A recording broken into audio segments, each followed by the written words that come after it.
would like to thank you so much, Acumen, for allowing me to be here with you today, sharing my story, our story. I'll talk a little bit about Peru, a little bit about me, and a lot about Wasi Organics and what we do. Peru is a country with amazing beauty, delicious cuisine, enormous potential, but it's also a country with huge inequalities. There are over 8 million people living in rural areas, classified as poor, and the majority of them are small Andean farmers, which still live in poverty with scarce access to sanitation, schooling, or healthcare. Most of them, well, they don't have the cook stove, so I need to talk seriously to Peter about this. Most of them take below market prices for their harvest because of the supply chain dynamics. Too many intermediaries, weak negotiating power, and lack of commercial skills. Furthermore, the lack of technical assistance doesn't allow them to have enough productivity, and they don't have access to capital to finance their crops. And when they do, it's very, very expensive. So I spent the last 20 years juggling between corporate life and working as a volunteer for NGOs, sometimes at the same time. It was quite exhausting, and I was questioning whether that was the right way. I had no idea there was something in the middle. I learned that 5 years ago when I quit my corporate life to become an entrepreneur. I didn't know exactly what to do. I just took a sabbatical, and I learned about impact investment, and I invested in a social enterprise. And soon after, I knew that I wanted to build what my partner, Janina, calls a not just for profit company. And that's how Wasi Organics was born. Wasi means home in the language, in the ancient language of the Incas. Wasi Organics develops and produces organic snacks and gourmet food, integrating small Andean farmers into our supply chain. Our supply chain model is based on 3 key things that we do. One is we source directly from small Andean farmers associations in remote areas where infrastructure is low and access to technical assistance is scarce. We pay fair pricing, and we give them access to technical assistance so that they can improve productivity. They can have a better harvest, and as a result, double their income. In some cases, they even triple their income. We are leveraging on Peru's food excellence, on Peru's heritage of biodiversity and organic farming, to build a sustainable food company in Peru and a leading player in the exponentially growing market for organic products. Those are our 7 wonders. We call them the 7 wonders because they're amazing crops that have beyond average, above average nutritional properties, and that are harvested in remote zones along the Andes. Some of them are maca. I don't know, you probably know most of them. Maca, quinoa, of course you know quinoa, kiwicha, camu camu. The ones that you don't know, you will soon, if we manage to get our pipeline right. All our products have at least one, if not more, of those 7 crops. And that's why we managed to make a very, very tight budget, marketing budget, last longer, and be able to redistribute our resources so that we can fund also our work with farmers.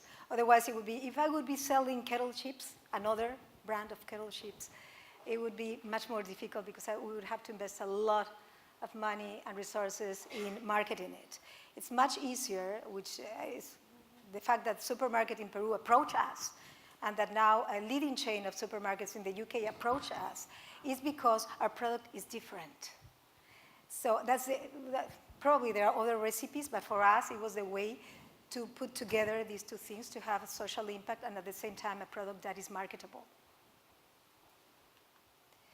This is the way to one of our suppliers, our supplier of, oops, what was this?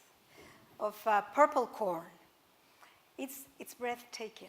I mean, the photo doesn't give it justice. It's really breathtaking. But it's also waking up at 4 in the morning in Lima, going to the airport, taking a plane for a couple of hours, then arriving into the capital of the region, hopping onto a truck for a 5-hour road, dirt road, and then reaching the associations, having meetings with them, a piece of bread, usually it's a boiled potato, and then another 5 hours of dirt road, and we crash literally in our hotel room, exhausted.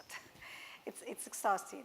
And 2 years ago, not long ago, we've been here only for 2 years, it's a very young company.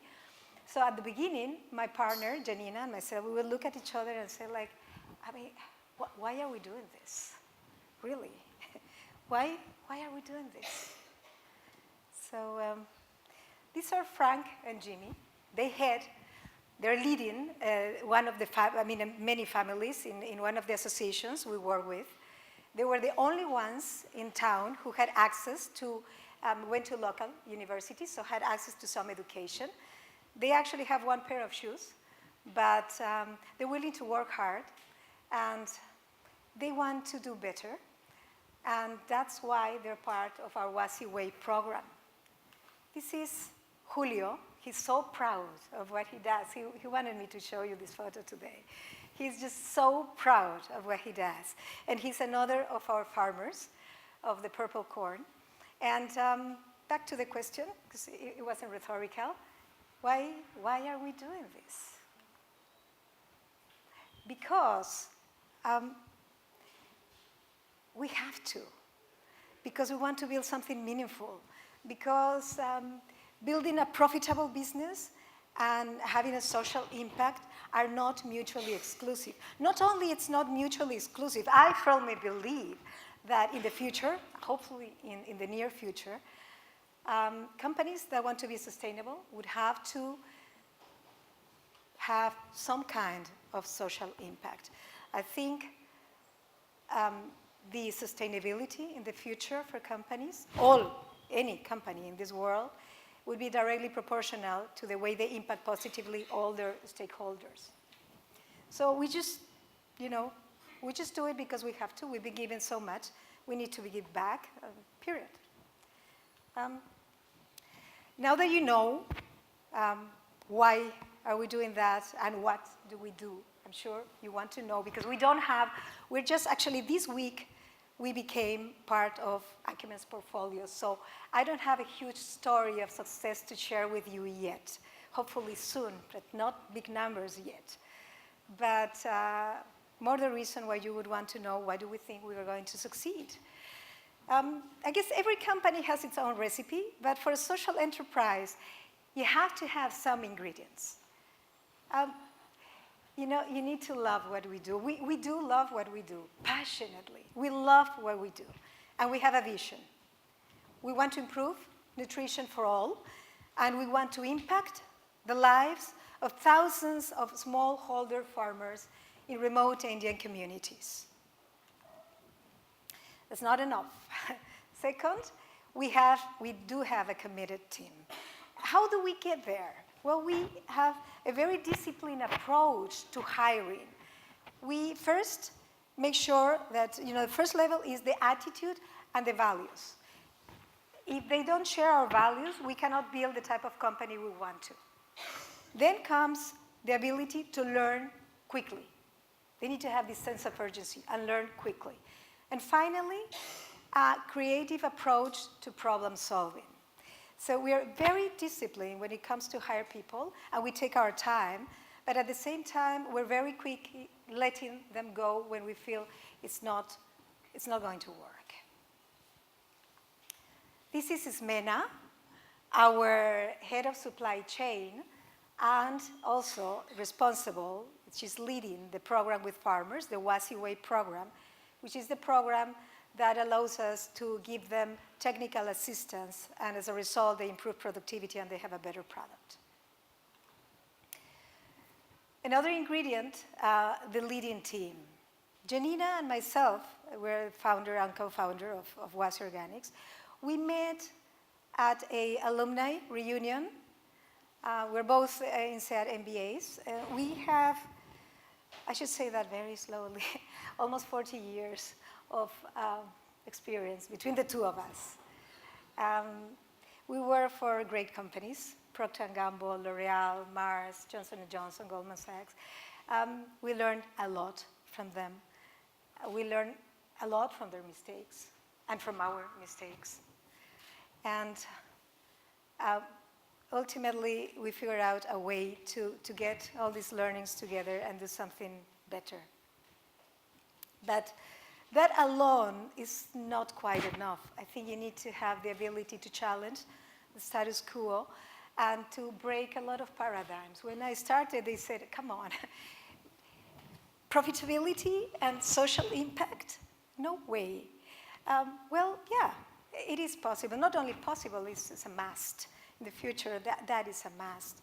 And same thing when we started developing our products, like healthy food, yes, of course. Delicious food, yes. But healthy food that tastes delicious? Difficult. Well, it's a pity that I didn't bring enough because I came with a carry-on, but Carlisle knows. Carlisle, you're there. You know our marmalades are delicious, right? And our popcorn chips. So you actually can make food, healthy food, that is delicious. And then Acumen. We came to Acumen because we wanted to accelerate our growth and the impact of our Wasi Way program with farmers. And it was very early stages. It was over a year ago. I met with, the reason we went to Acumen was that we did a little bit of research. Acumen came top of the list.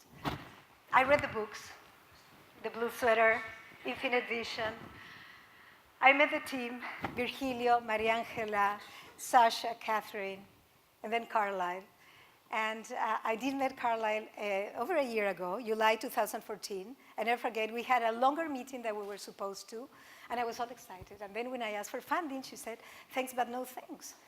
So I was like, okay. But she did open a tiny little space. And she said, be creative. I thought, oh my God, you don't know what you're getting into.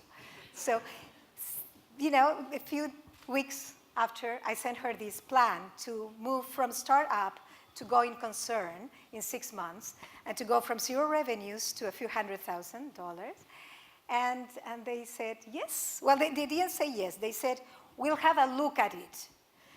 But a year later, a year and 3 months later, here I am, very proudly, becoming this week the next acquisition of Acumen. And well, this is why I believe that we will succeed. And in doing so, we will carve a path for many Peruvian entrepreneurs which are today wanting to make change, but they don't dare yet to dream big. Thank you.